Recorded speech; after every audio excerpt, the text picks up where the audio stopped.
With all the change that's taken place over at Alabama over the past 3 weeks, I think it's fair to say now, South Carolina has a good chance to pull off the upset in 2024. You are Locked On Gamecocks, your daily podcast on the South Carolina Gamecocks, part of the Locked On Podcast Network, your team every day. Hello, Gamecock Nation, and welcome back to the Locked On Gamecocks podcast. I am Andrew Lyon, the host of this podcast, and also a staff writer for Gamecock Digest over on SI.com. Thank y'all so much for making the Locked On Gamecocks podcast your first listen or watch for your team here today. We are free and available both on YouTube and wherever you get your audio podcasts daily. Today's episode is brought to you by LinkedIn Jobs. These days, every new potential hire can feel like a high-stakes wager for your small business. And that's why LinkedIn Jobs helps find the right people for your team faster and for free.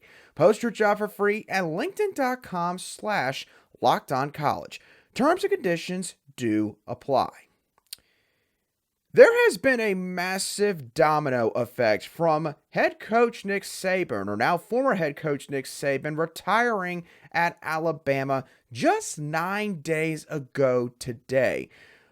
But the thing that has not been discussed as much with Alabama is not necessarily the dominoes that have fallen in the coaching world, but more so the dominoes that have fallen within Alabama's own football program. Some guys that might have left before Nick Saban retired, and guys that have now since departed since Nick Saban announced he was no longer going to be the coach of the Crimson Tide.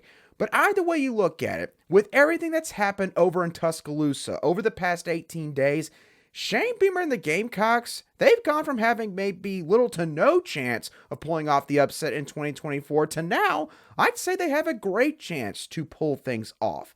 So let's start off with exactly how many losses and how big the losses are for Alabama. Since the end of their season, basically the start of this calendar year, Alabama has lost the following players: their top 2 running backs, their top 3 wide receivers, their starting center and offensive tackles, their top edge rusher, a starting linebacker in Chris Braswell, their top 2 cornerbacks in Kool-Aid McKinstry and Terrion Arnold, and arguably their top defensive player and maybe the best player on their entire football team, Caleb Downs. All of those guys are gone. Now, I know what you're probably thinking. Andrew, even with all of these losses that Alabama has suffered, Alabama is Alabama. They are going to reload. They're going to get more players. They're going to be just fine. You are making a massive overstep here, saying that South Carolina now has a chance to upset Bama because of what else happened over the past couple of weeks. And under usual circumstances, I will admit, you would probably be right. But these aren't usual circumstances here with what's going on with the Crimson Tide right now.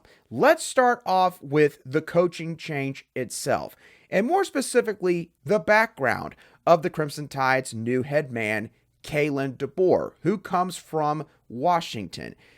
Kalen DeBoer, he has won pretty much everywhere he has been, and so for Alabama optimists, they are going to be looking at that part of his resume. But the pessimists, or the people that have questions about this hire, they're going to look at the lack of overall experience in the southeastern U.S. Kalen DeBoer has never coached south of the Mason-Dixon line. In essence, he has pretty much coached in the Northeast, the upper Midwest, and on the West Coast his entire career. He has never coached down here in the Southeast, and because of that, as far as I know, he's never had to go through a bevy of big-time recruiting battles down here in the Southeast. And to top it all off, Kalen DeBoer, understandably to a certain degree, he's bringing a lot of his assistants from Washington down to Alabama, particularly on the offensive side of the ball. And a lot of those guys, very likely, fall under the same circumstances. They've never been down here. And obviously in the SEC, it just means more. It's just different in this part of the country when it comes to college football. So that's the first thing I want to point out. The second thing here is this: the timing of when all of this is going down. The main transfer portal cycle that runs from the beginning of December all the way up until early January has come and gone. But because of the rules regarding a coach leaving, or in this case retiring in Nick Saban at Alabama, Alabama's players, they have up to 30 days from the time that Saban officially retired to go into the portal and go anywhere they want to go. However, because the transfer portal cycle for everybody else has closed down, Bama does not really have a group of players sitting out there waiting to come to their school. The only players they're probably going to get as of right now are a couple of guys that might want to follow Kalen DeBoer from Washington to Alabama. And there's very likely only a couple of guys that could probably make that move and actually survive down here in the SEC for the next couple of years. Now, some of you might sit there and go, well, isn't there a second transfer portal window? And yes, there is. There'll be one, I believe, in the final 2 weeks of April. But the thing about that window is that it's not going to have near the volume nor near the quality of players that the December transfer portal window had. And to top all of that off, the intra-conference transfer deadline, basically players within the SEC that want to go to another SEC school, that deadline has already passed. It doesn't mean that guys can't go from one SEC school to another, say from LSU to Alabama. But what it does mean is this: if you do make that sort of move, you're ineligible for the 2024 season. You have to sit out a year. And from what we have seen from a lot of players, they're not going to be willing to do that. And then the last thing to bring up here with Alabama, a reason why I don't think they're going to reload like some people out there might think they will, is the Nick Saban tax. I'm not going to take credit for this because a bunch of other people have already discussed it publicly to this point, but it's something that must be mentioned here. Alabama, it has come to light since Saban's retirement that their NIL program, it is nowhere near what a lot of people would think. They are struggling in that aspect in the new era of college football. But the reason why they were able to get a ton of good players still in this sport was because of what some people have deemed the Nick Saban tax. In essence, you're going to go play for Alabama, and you're not going to get anywhere near as much money as you would if you went to X or Y school. But the caveat there is you're going to get to play for the greatest college football coach of all time in Nick Saban. Hence, the Nick Saban tax. Now that Nick Saban has retired and is no longer the head coach at Alabama, the asking price for a lot of players just went up. Players that Bama might want to go after, they're now going to want more money because they're going to look at Kalen DeBoer, and with all due respect to Kalen DeBoer, they're going to look at him more than likely and go, who the heck is he? Never heard of him until he became the head coach at Alabama. That's just the way that this sport operates. Now, with everything that I have said to this point, some of you might still be wondering, well, Andrew, why is it on South Carolina's side of things? They could beat Alabama. You've mentioned all their losses, but what does South Carolina have exactly that Bama might not have going into next year? I'll tell you what they might have. Experience. South Carolina, if you notice, a lot of the portal guys that they have gotten to this point in the offseason, a couple of heavy hitters, a lot of depth pieces, some guys that are probably going to be starters. The main common factor with a lot of their portal pickups is their experience. They're guys that have played in this sport for 3 years, 4 years, some cases 5 years, and maybe even going into their 6th year of college football. And while experience does not fully offset a talent gap, it certainly helps you close the gap for at least a particular football season. And while they got to play at Tuscaloosa, with the dynamic playmaking ability that Lenore Sellers possesses, at least in terms of his potential, I should say, that has not been fully realized yet, a Rocket Sanders being your running back, a likely improved offensive line, a very experienced defense coming back, a defense that really found their stride at the end of this past season. I think that South Carolina, they're going to give Alabama a big-time fight here. Alabama, they're having losses right now that they cannot fully replenish. No matter how hard they try the rest of this offseason, they can't replace a Caleb Downs. They can't replace a Caden Proctor or losing two other offensive line starters. They can't replace losing their top three wideouts immediately. They've already lost a bunch of high school commits that I haven't even brought up. So, South Carolina, as of January 19, 2024, compared to just a month ago, they have a much better chance, I would say a great chance, to pull off the upset now against Alabama and Tuscaloosa when the 2024 season takes place later this fall. Now, speaking of coaching movement, South Carolina, they've had a couple of coaching moves of their own this offseason, but on the assistant side of things. And one of those additions has been James Coley, who was formerly the wide receivers coach, I believe, over at Texas A&M. So, with Coley's connections to the state of Florida and his recruiting prowess that he has shown and displayed throughout his career, how is it going to help South Carolina's staff? I'll talk with Locked On Recruiting Insider Brian Smith about him and some other people later on right here on Locked On Gamecocks. Today's show is brought to you by eBay Motors. Passion, drive, and patience is what brings home the winning trophy and also what keeps your ride or die alive. eBay Motors has everything you need to maintain your vehicle and level it up to peak performance. From superchargers, roof racks, exhaust kits, and LED headlights, whether you're into speed, power, or style, eBay Motors has got you covered. With over 122 million parts for your number one ride or die, you'll always find exactly what you're looking for. And with eBay Guaranteed Fit, your part is guaranteed to fit your ride every time, or you'll get your money back. Because with eBay Motors, you're burning rubber, not cash. With all the parts you need at the prices you want, it's easy to turn your car into the MVP and bring home that win. Keep your ride or die alive at ebaymotors.com. Eligible items only, exclusions apply. eBay Guaranteed Fit is only available to U.S. customers.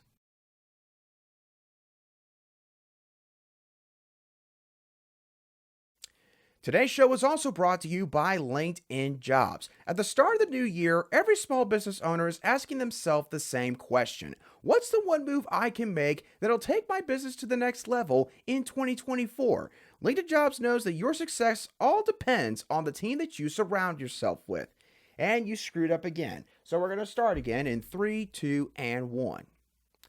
Today's show was also brought to you by LinkedIn Jobs. At the start of the new year, every small business owner is asking themselves the same question. What's the one move I can make that'll take my business to the next level in 2024?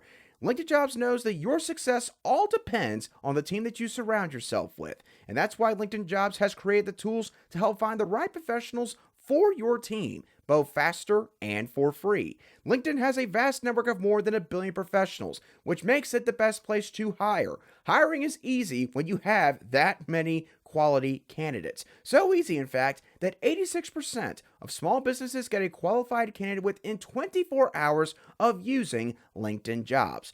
Post your job for free at linkedin.com/lockedoncollege. That's linkedin.com/lockedoncollege to post your job for free today. Terms and conditions do apply.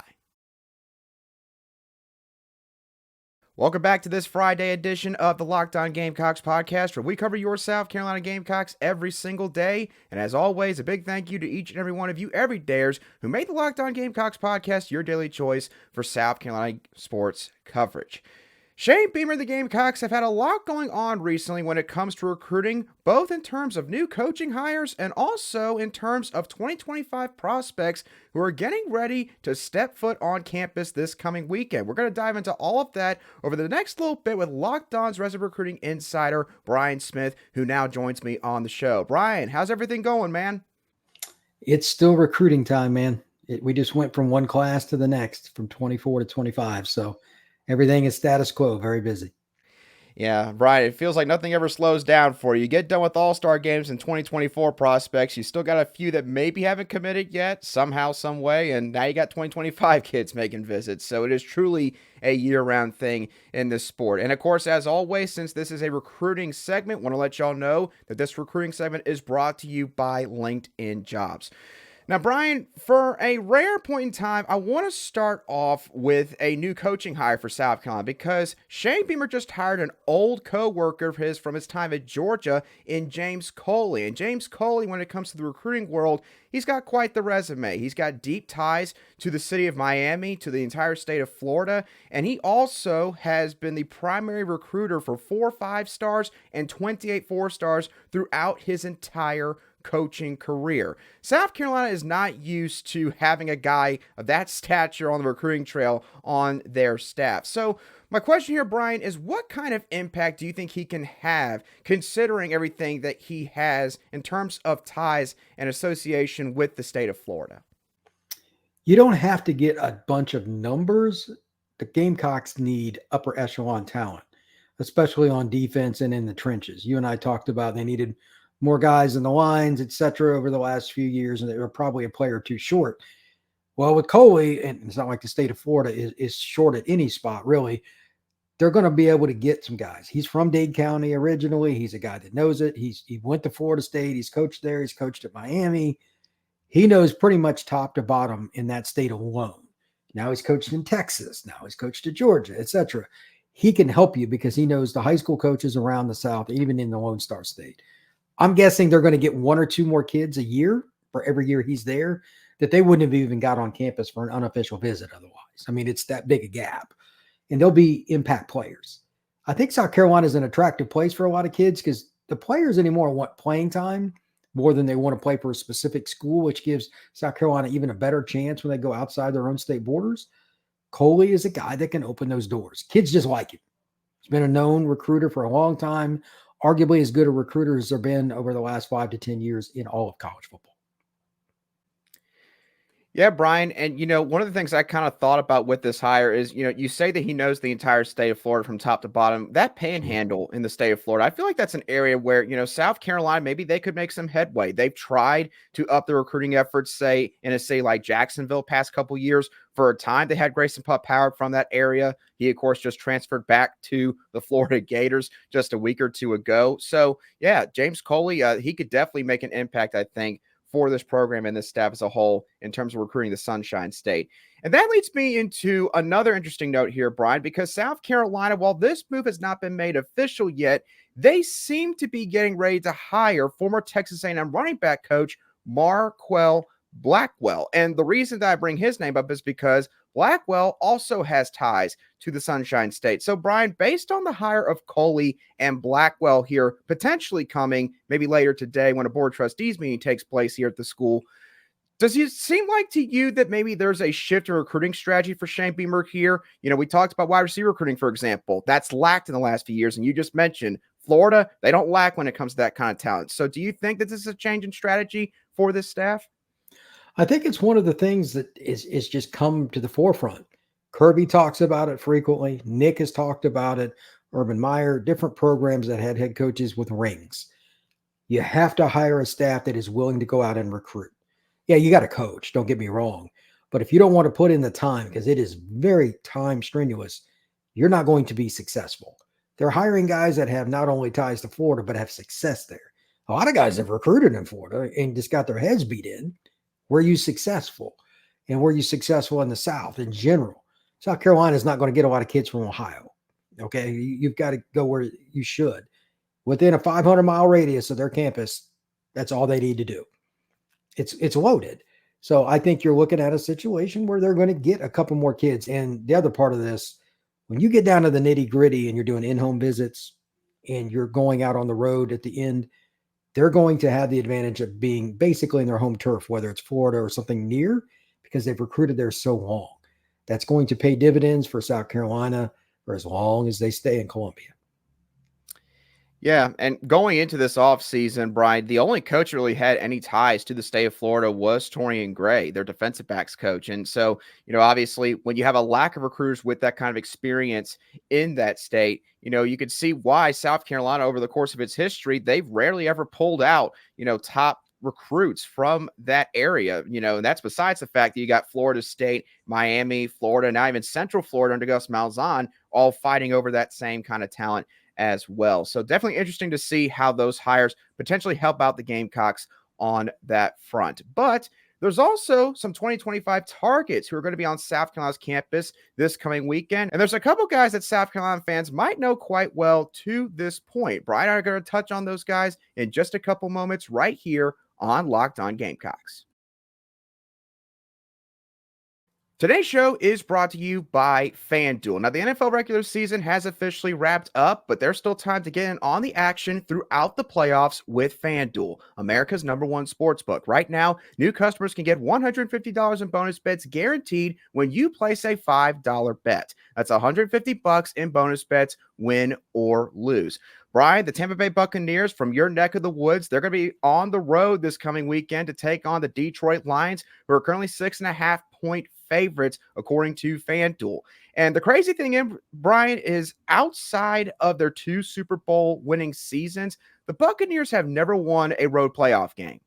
So if you're a betting man, you might not be too confident putting money down here on the Bucs to cover the spread or win the game outright. So whether you're interested in that game or maybe any of the other NFL playoff games this coming weekend, you can check out the FanDuel app, which is easy to use, and you can find anything from spreads to player props and more. So visit FanDuel.com/lockedon and make your first bet a layup with FanDuel, an official partner of the NFL. Welcome back to today's edition of the Locked On Gamecocks podcast, where we cover your team every single day in just 30 minutes. All right, Brian, got a couple of junior day prospects that I want to talk to you about real quick. As you mentioned earlier, shifting gears to the 2025 recruiting cycle, South Carolina, they got a couple of priority targets coming onto campus, and one of them is 4-star quarterback Ryan Montgomery from Findlay, Ohio. Now, I've talked to his dad a little bit here and there throughout the past couple months. Kind of seems like that Ryan is ready to sort of narrow things down with his recruitment. Might make a decision the next month or two, depending on how these visits plan out. So with that bearing in mind, how big is this visit for South Carolina? They need quarterbacks. First off, you got to have consistent depth at that spot, or you got to rely on the portal. That's a major gamble that you'd probably rather not. You're not going to get the kind of guy they got last year. You know what I mean? Like that's not a consistency deal. So you need to start getting some of these 4- and 5-star quarterbacks to at least come visit. And then at the same time, you also got to find a way to make sure you keep some of the kids at home. There's a kid named AJ Brand that's from right down the road in Columbia, like this year, that maybe they get him. One of these guys has got to come their way. They've got an open depth chart, and if they can get Montgomery, that would help settle it down. Maybe he could even play a little bit as a freshman. It's possible. Who knows? But this is a kid that was at Under Armour's Future 50 last summer. He was an elite recruit. South Carolina getting him on campus, being in his recruitment's, final group is important. And also, Florida's looking into him pretty hard. You'd rather get him than play against him. Yeah, no, great point about Florida being in there. I believe he's also taking a visit to Athens at some point the next week or two. So certainly looking at a lot of SEC programs in his recruitment. And then, Brian, one last guy I want to talk to you about real quick is 4-star athlete Jordan Young out of the state of North Carolina. Now, Young, he might not be quite as prevalent of a name for Gamecock fans compared to Montgomery because he hasn't made a lot of visits to this point in this recruiting process, but he's a guy that seems to have some interest here in South Carolina. So what kind of game does he offer on the football field? And if he's more of a long-term recruitment, then what should South Carolina's goal here be on this visit? Well, twofold. For the really good players, you always got to assume you're recruiting them through signing day, committed or uncommitted. That's just the reality of how this world works. I don't think it's going to change very much there. Two, I watched his film. I'd take him as a receiver or a DB. I would probably rather have him as a DB because he just has a physical nature to him and he'll lay a lick on somebody, but he's got speed.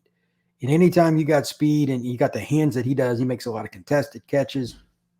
By all means, again, that's a guy you want. So South Carolina needs more guys like that. And they've recruited the state of North Carolina trying to get kids for years. This is nothing new. He's from Monroe, North Carolina. That's the kind of guy that you can help change your program. On a final note, South Carolina needs receivers. I'm curious to see how much they put the carrot in front of the horse there because there would be some early playing time.